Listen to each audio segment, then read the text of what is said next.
Well, the truth of the matter is, whenever a non-NI dominant NI user asks me, how do I cultivate my NI use? I often feel like I'm at a loss for an answer.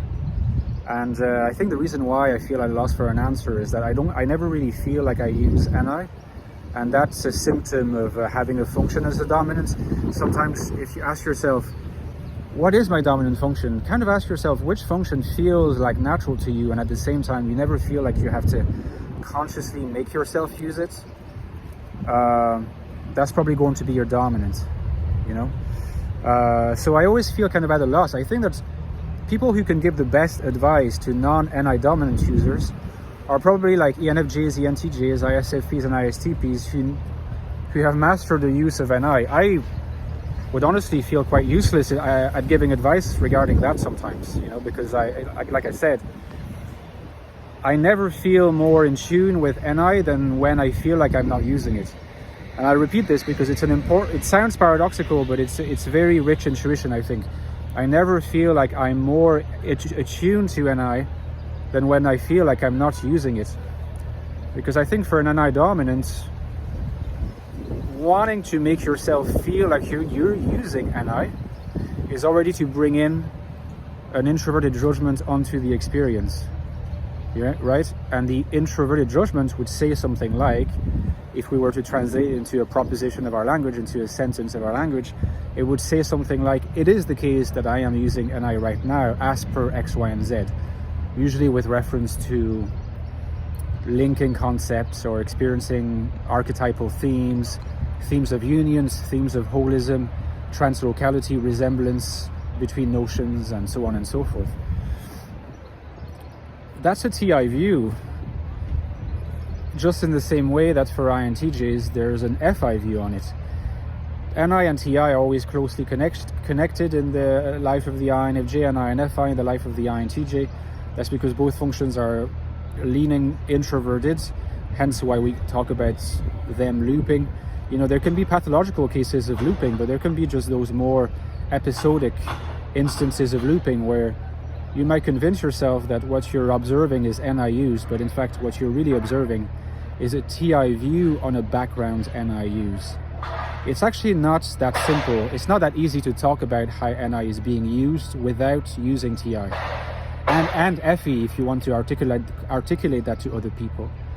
Because NI is not really a linguistic function. If you were to just take the pure content of an NI process, it's symbolic in the sense of being on the way to truth, if you remember my video on NI symbols.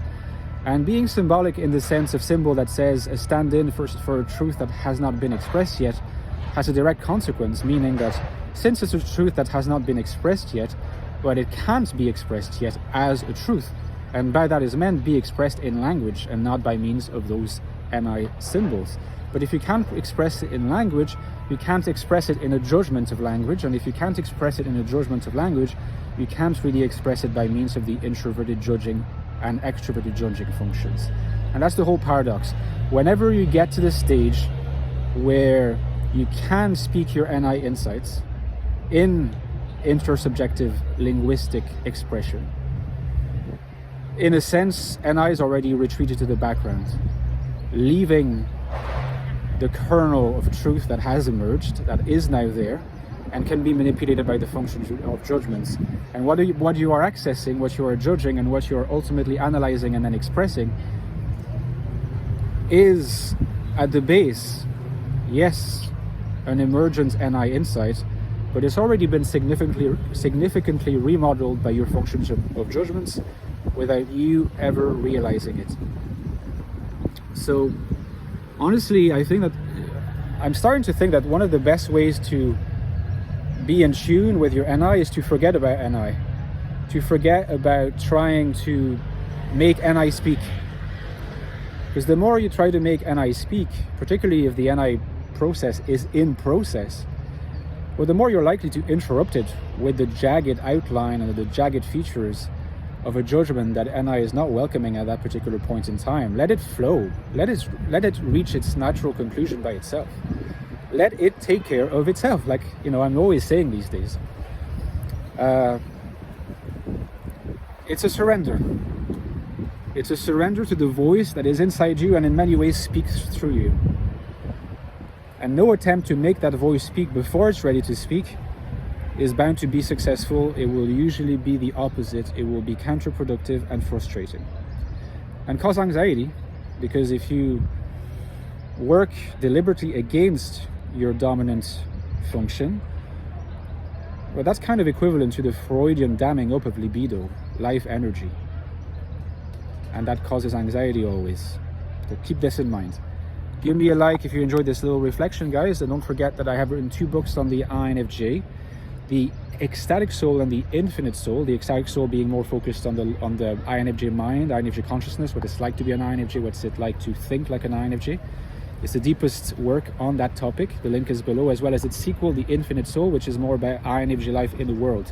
How to find happiness, gratitude, purposefulness, and meaningfulness being so important as an INFJ in this world that we often find cold, calculating, and hostile. This book seeks to answer those questions. The 2 books are below. And finally, guys, don't forget that I have also a Patreon page.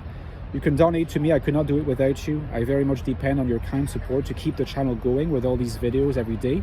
So please consider supporting me on Patreon. You get access to some really cool perks, which I will let you discover. But one of them is a Discord server called The Fourfold. Lots of cool discussions there, and I'm there pretty much every day. So hopefully see you there. Okay, guys, take care of yourself and talk to you next time.